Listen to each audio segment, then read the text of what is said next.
pau sop na hang ka pau sop te lung sit na happy na dim zing ka bi kul ka belu pa pathian kum sang ni le som ni khovel pum pia nat pi te ho lengin khovel pum pia mitin te mitam tak mai te hon thina ala tu ko keimau gam sung zingin le thina tu tam tak mai mo himale la chate Christian Fellowship Church akimin vote ho nangman leveng bita lamin lo pi cho hen laking ki pak thu ka gen wa hi amau ho je ka phat jok je ko le ko hoi jok je ko hi pu le happy na je ka hi ti ka heva chule nangman van gam khong tun ta ko le ki pak man ta pi le pi nom se ka kahin nak lai deng le phal pi ka hi ti ka he je kon avelin laking ki pak thu ka gen wa hi hepa tunita ka hin nangman thing thing tho sim khom gen khom dingin ki sing sawa nangman keima gen tu le ngai tu ding te ho zo selung thim ngai to na thu nei di nangma ka chil kin bu ko he da cha te hon ka he dingo poi mo da sak te ho keima mang cha nangman hong gen doken lang kamimal malo ko poi mo dan dong zui nangman e holim pi chi tin nangma holim pi na do yum tak mai kalal pa doi tak mai jesu minin lakin ka hong don wa he amen zingkala ka gen tak sagol khan tu kumadinga pathiani anunong pen thokin ani anunong pen hi tak zikin gen nop ta pi ka nei hi ti ka lagena zingkala khan bangi ti dim jesu moten dang lamna ane yui ti thupi mangin ti holima Christmas to kisai Christmas message again alaya tunita ka hin ahila chu kage num tampi om ki ta hilele tampi te la kachon I het sa hilele igen sa hilele I het ding apoi mo ka sakzikin pathianin bangti hung tepte le la num em ti hi thupi mangin pathian thu holim le heno kanoma jinding achun I bible chang tel dingon malaki bung thumna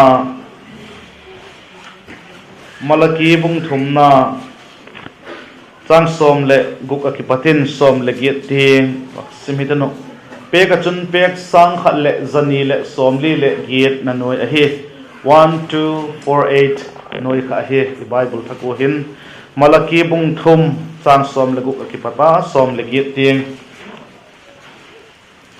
thuthung luya abu nunung pen malaki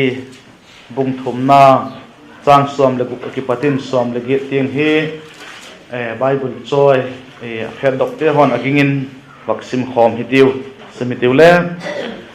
chun lalpa law mi te aki ho un lalpa tepte in angai tha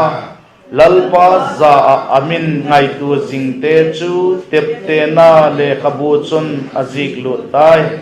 sepai honte lalpa chun amau chu keya hin tiu in thil ka hun bol ni phat le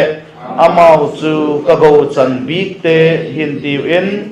min ana set pik a achapa adut golun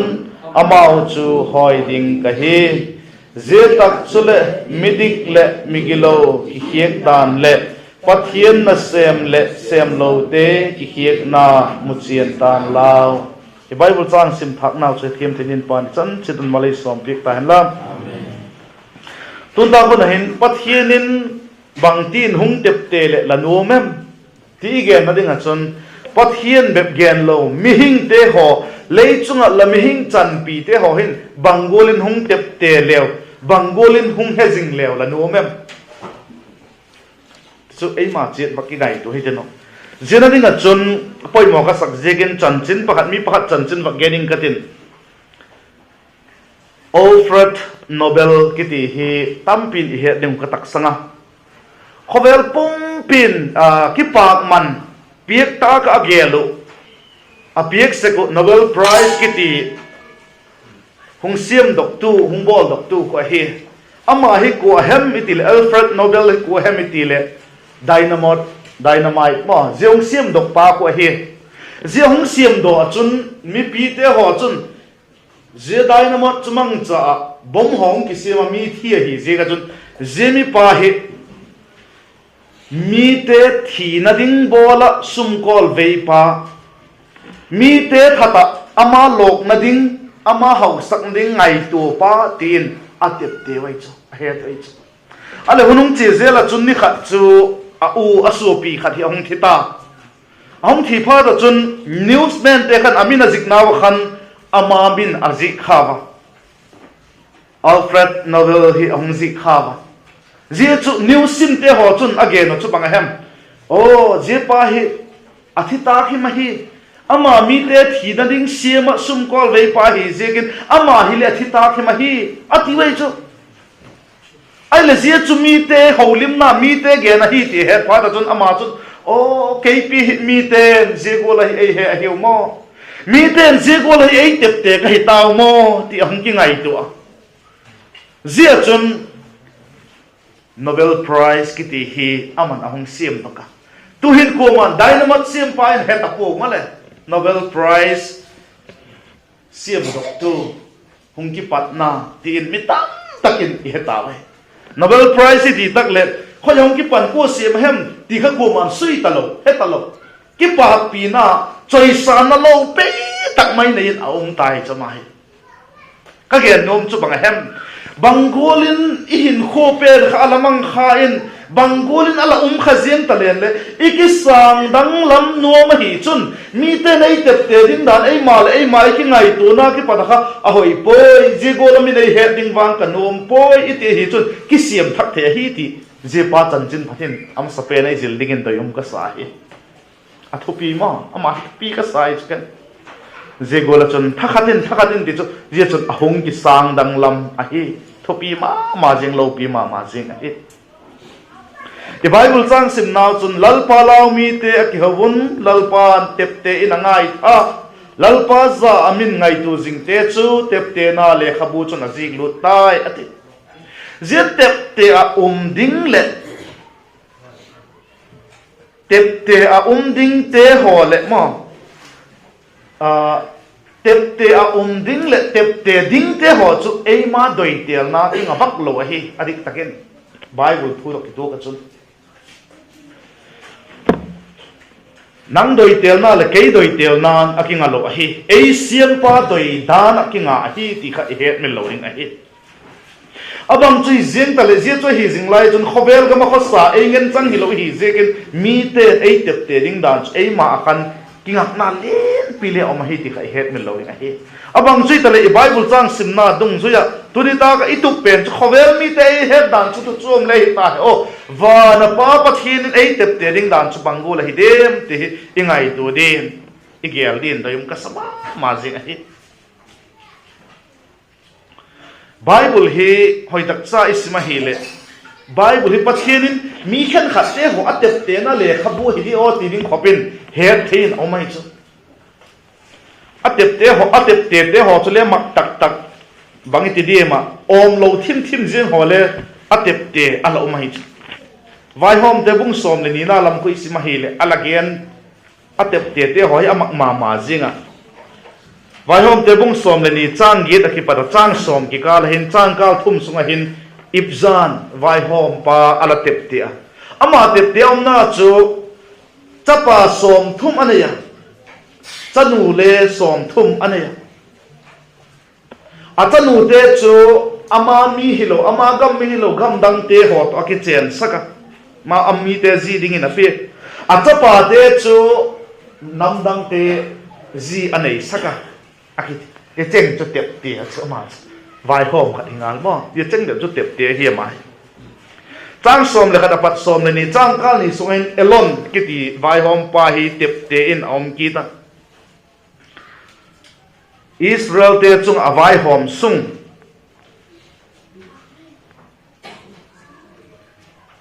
kum som vai hom hi akiti ye chun athitai akiti ki jin tep te ai chu thowa abana chun abdon alaki gena stang som le thum pat som le nga sunga chun alaki gena kum som li vai a hom hi ti hovel e aman chapa som li le tu pa som thum anaya ti hovel le alaki te chu inai to le bible hi amak ma zenga tep te mi khen kha te ho ala tep te pathin ala tepte na le khabu abang hi ye chu vai hom te hun lai hi tu hin vai hom te a tapova ko chum te hun a hita tu hi tepte chu vai hom te kai taloin ko chum mi te ho nang le ke hita wa hi ti het mil loading a hi pathianin nang le ahung tepte a ke le ei tepte a hi tuni hin pathianin nang hin khole ke hin khole ile ngo hin khoi tepte in azik zinga hi pieng thak cha te a phatak chan tepte na zik zinga hi ti het mil loading a hi pieng thak cha te ho iwang phat ma jing nau pakhat chu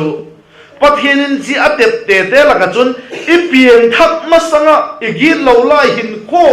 thil phalo ila bol te ho atepte lo hi wang phatong takin I pieng thak masang ka ji tepte na le khabu hin a umpo chule je be chui lo alo pi dan chu la pieng thak nong ale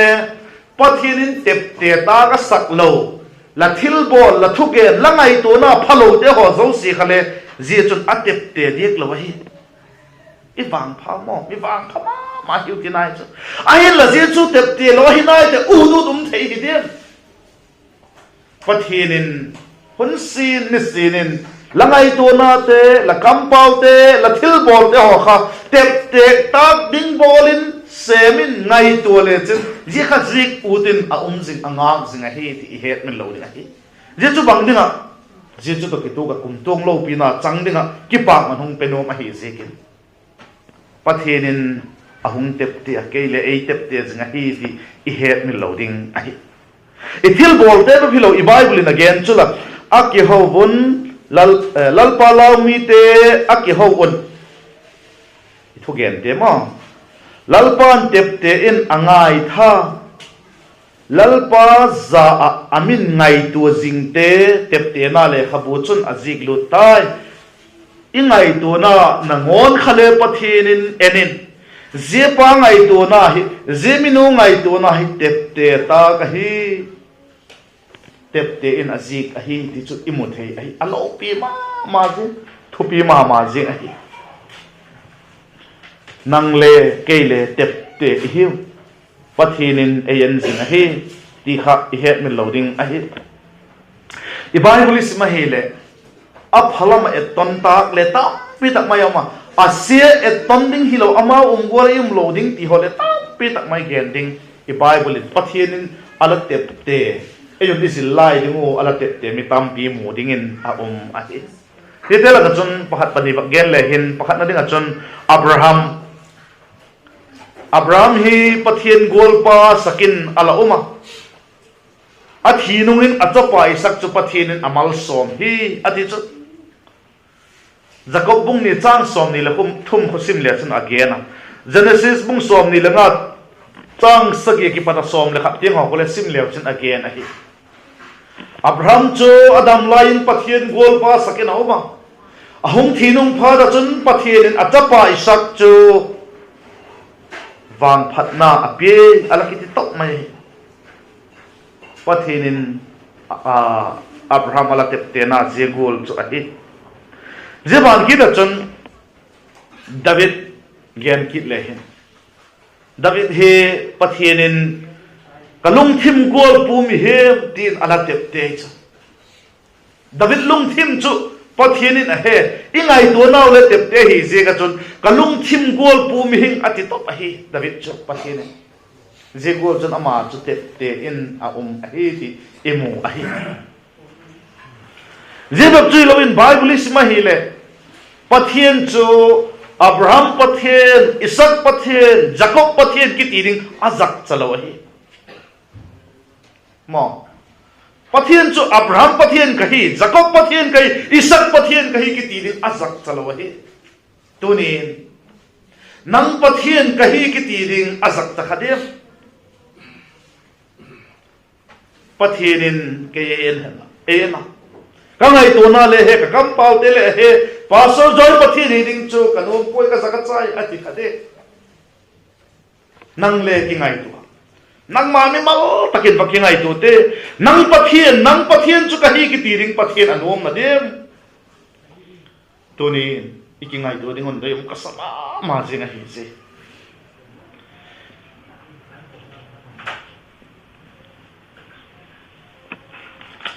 mitam tak mai ten ji holam chu ngai tu phalovit ama utta dane hin kho mang thina tu tak mai ma tu ni ting in le mi thi bang za te khen khatte ho chu don kham gari tol accident a thi damlo na je ka thi ata ma jin so pite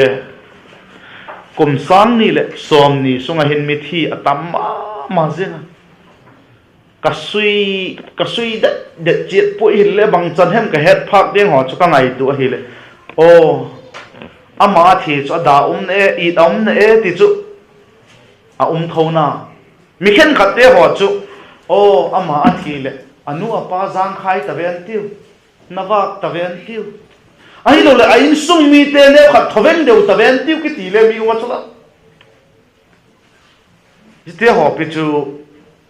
mo in sung mi te ama thi je ka in sung mi te hung nawak deu ding hung kho sa thei deu ding ti bang le ka he do ma chu je te ho tep te om nau chu je hu chu hi mai a hi nang bangolin mi te ahung tep te de mo pathian chu nang pathian ki ti ding anum na dem pathian to mi hing te bangolin ahung tep te de mo pathian to mi hing te bangolin ahung he de mo a Christian Fellowship Church ahin le ke humma patin alaki panahita khen khatte ho chu begin alaki sakti laya apandan te ho tepte khamting bangza them ala umahi how to ten a head mil lo bangza them umahi ama khan jego chun panala ama kha mel mangze na panga hi ti again de ahi ama khawang tiring le mi thawai ama khamo apula ki parakha top sadaka gunchu da kapanga hi adam lo na te le dam sin hi ti tepte bangle I hi ale tu ni bangulin mi te ei tepte ta di nang le het na ting ki nei ding la hi mi te hung chim cha mi te ei chim cha ma jeng khat khai khadim ama po le tension khata ki sen ilung thim ngai to na le igel de bang ki gel theilo jigol su kai khak ding kala mai mi khen khat ten keile kala hi pastor te ho imo hi le digul le ki thei bek lo sa kai cho adanga chi keile la khoti kai lampi ki to pi di bang le ka zak cha mo law ka je ko la chu mi te ei koi khak ding kala wai chu kai ai la mi khen khat te ho chun hi ti lom ei ti ki diu le ki se lai ai la bangol le tep te dem ke poi ke chuma na won koi dan khat ei nei chi ding le tai kom lai se gen dok po ven la tiu ka thia he mai lo le tak ka po do tak lung gen pat ta ven la tiu ken le ka het ki le ka dam nal hum min tin ke het lo le ngum na ven ti hil le tep te na khat koi na khat ei nei ding la hiu ken le hung nei thau ka hi cái mo quay kiểu cái là năng không khởi thâu cái gì hậu tu té le mi mal le ai sun le amau khamo ka bak tia ka koi dan ka gen mi che ding ai nang le che ding ai ale bangolin pathianin le in sakin thang loi le pai ko chum ten ahong tep te dem ahong hedemo ei ma chet ki ngai tu he kum sang ni le som ni hi hungbe ding a hita supite bangolin tepte in la umem lockdown te ho zikin mun chom le ki pot hello o bible simtam bible phet mun pangnala samun biegin kai mun tichlela ikai lo kuno khala sot kha biegin kai mun ti dai ti bible sim mun mo pau chap mun kumdang sanga hi in tepte in lom khadem tu kom kumdang sangin tu kum bible ha sim zo cùng đăng sang à tu cũng mà bảo chặt tắm rồi bằng giá điểm đêm bằng giá thì mình cho các kinh nghiệm ấy mi khen khát tê hòn Bible vel jiza sim suk khuta zik zo ti ho group vel in ahung po su kalamu asepul aphai ain la ei Christian Fellowship Church te ho la kaile bangzat ve hem sim zo hung ki pos khol lo om ning ka taksan ahi ye cha thupi zo semin ka gel ahi ain la sim su kum lo hi zo khak cho da ma ding ahi i Bible sim suk zat ho mi te a het se ngai pu pathian a het le an ngo pau chak na i nei te ho mi te a het se ngai pu pathian a het nak le hun thieng takit ma chain prayer itiva dakal khat ki ho mo dakar som ni le pau chak na i nei te ho pang kha ma khen khát tết hen là hi tin khen khát tết hemil tadi thupia hi zio kha pathienin hong tepte ding hi keile tepte ding hi i begin kaite hole pathienin ei tepte ding hi i het lo kala khovel mi te i thil bol te le bonan i ho tu ten ala tepte ki pak man bang le ei piwa ma aman je zar ka Zigol khana bole ama zigol khana lo meti tepte us pathienin bangolin ei tepte di bangolin hong tepte di tukum sang ni le som ni hin pathienin nang he jing na le khabu chun bangza zik lu de pek zathum le som guk le nga som guk le guk te la ka chun pek bangza adimin azik de Ziania ngai to na ziat nia thil bol te ho zo si o pathianin ama ngai to na thil bol te thogen do te hoi tep te ta ka hi tin azik dim sek na de ka te cha dairy book maintain bangzat yum dim ka hepo dairy book khole hoi tak cha hung maintain go le nikhen khat khu izik dilek hediek loi ni satum kai yum da thil bol te le mo tep te dilek hediek loi la ko dikhaw ke la ko dikhase ka dairy book ani ni izik ding chet ni khen khat te ho chule bak zik le ape khan dol lo bang ti ki zik na te o bang ni ki ti ut thim je ni khen khat te chula line khat zik dile bek lo ko pak ske ahin la ei ho chu pathian cha te hi wa zingka li pau chap dan de zingka li pau chap na ilung thimong kilang pathian king gi dot illa lo tin na te ho ai ro i Bible chang sim te ho pathian pathianin athui sima e ho lim pi na te ho e begin kai na pang na la ki sa te ho thu ki geni ngai thak na te ho pada thu pi sak hoi sak de ki zik tha tep te ta ki sak tam pi om ding ka ging cha jite go la chun pathianin nang le tep te ta ahung sak a ngai ding ka kinen a hi lalpa lami te khawon lalpan tepte na ngai tha lalpa za amin ngai tu jingte chu tepte na le khabu chun ajik lo tai ati chang som de sakina chun sepai hon te lalpa chun amau chu ke ya hin ti wen thil ka hun bol ni pha le amau chu ka go chan bik te hin ti wen min ama se pi achapa adut golun amau chu hoi ding ka he ati pathian doi tho go chan bik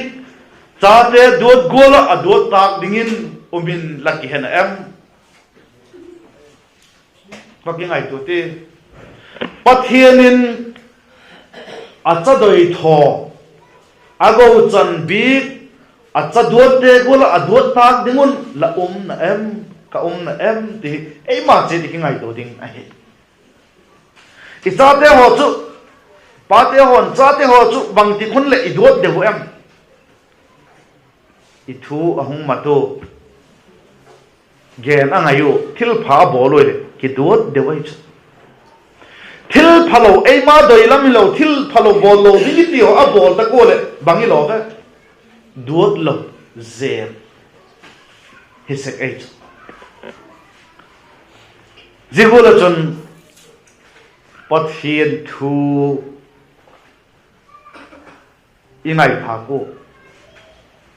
pathian thu ihetu izu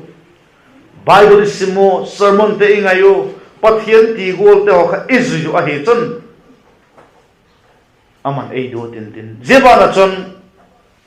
aba to iki ho lim tam chon ma pa te ho hi ngai to le chon cha te wan le he dimo de ma jing chu inu hem ipa hem to ho lim tam ki ho lim tam cha kha ma pa te no ten do deu te yo ngai na deu te yo ngai na deu ka ti chu angai na deu bu lo ki lang sa kai ka ti nai chu cha te ho angai da no ki bang jet ven te du dan le ki bang jet ven ti hilele ama o vangai di ka ba bel di ka ba ho tam deu te khamo pa te ho nu te hon attention pe deu yo chu Dit poi ma jing a hi cha khen khat chu pa le ho pe lo nu le ho tam pe lo pa le ho tam pe lo kyu mai chu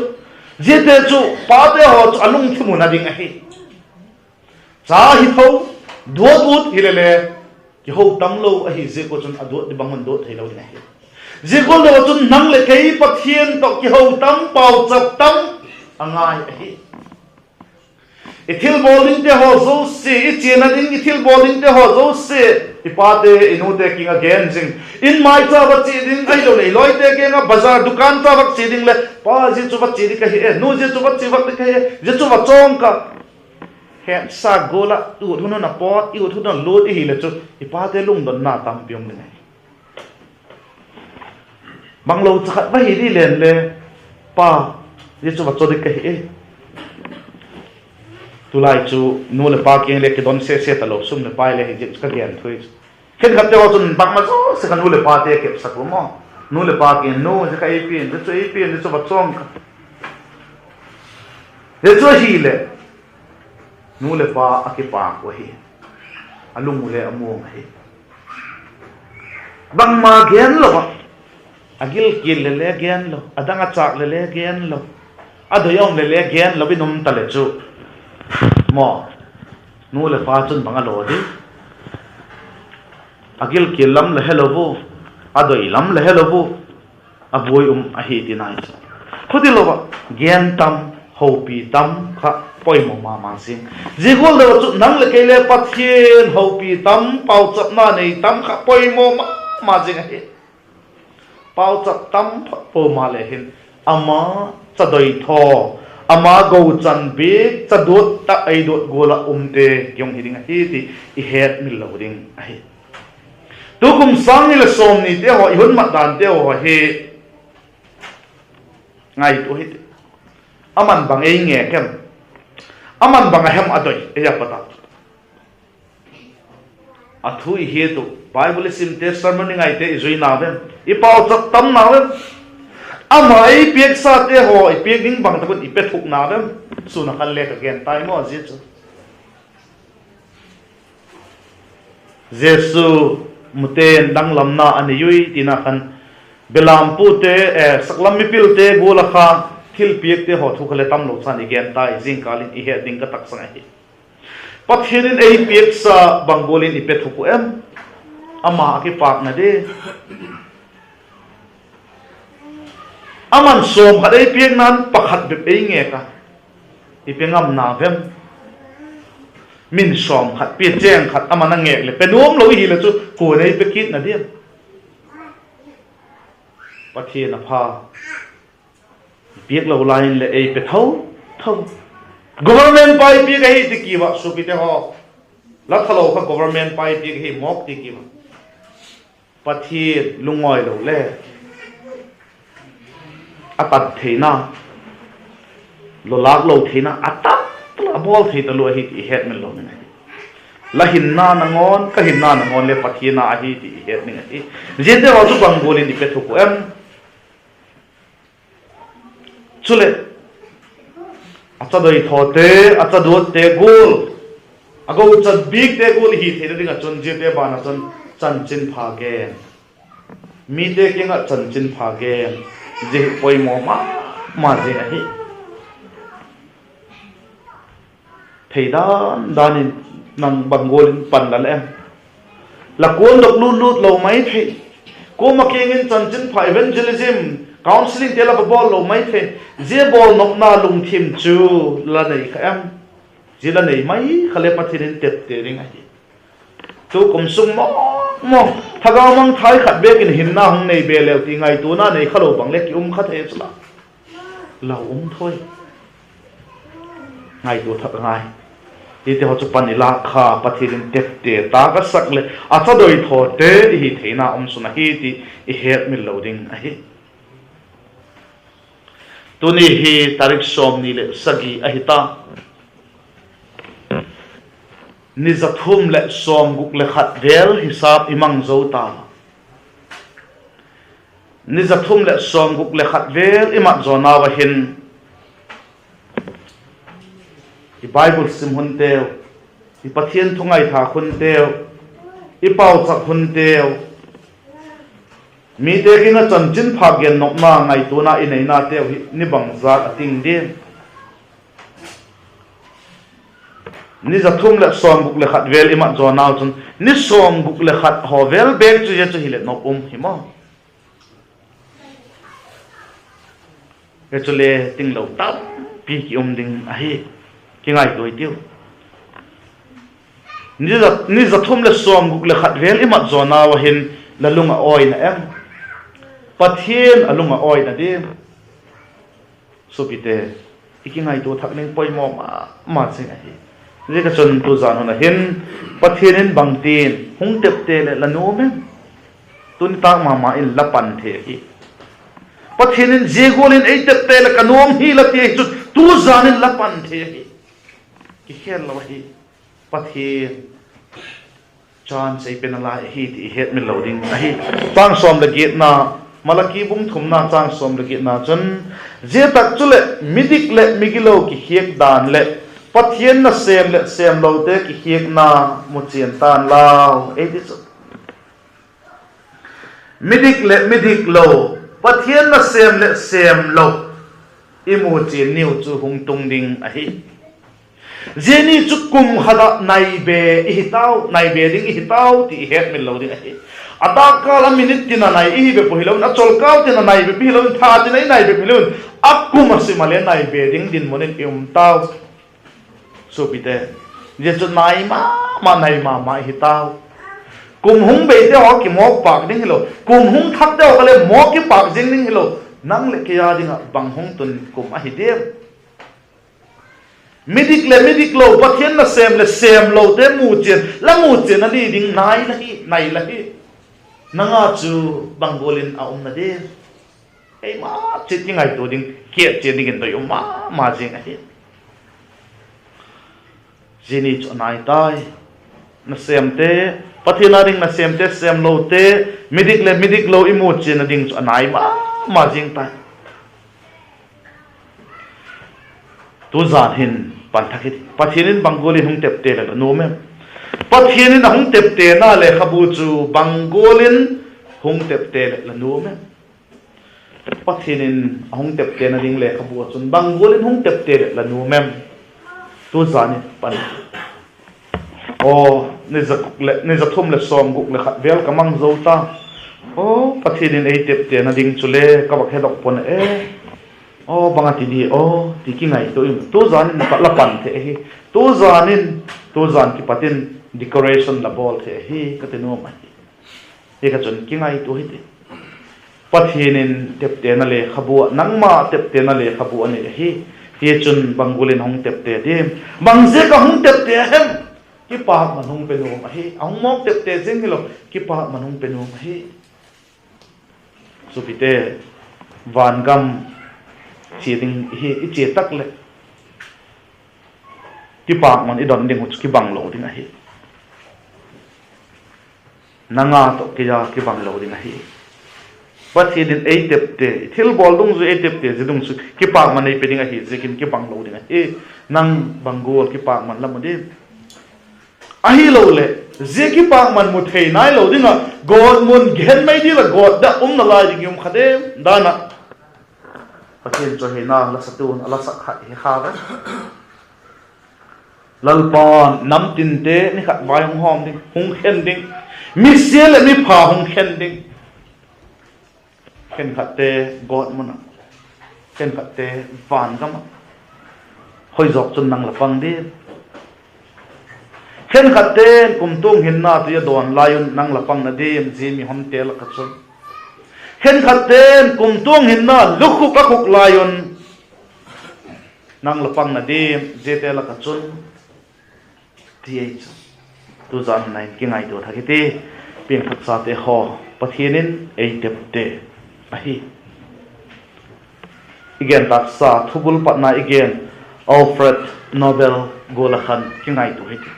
amale mi den ala tepte na ase taloi tiong het pha ta chun ahung ki sa ahi Nobel Prize sim doctor bol doctor ahung panga tunin mi te na tepte na alo pi talo ta hi nang le ke pathianin le insak in thang loi le pai ten bangoli nei tepte de enite phapona ahoi pui iti het so se ki siam thak the dingen athu tom tai gen thak te ho chu pani chan ding je ton malai som ki kan la te chan chun ngening ke ka ki pa ke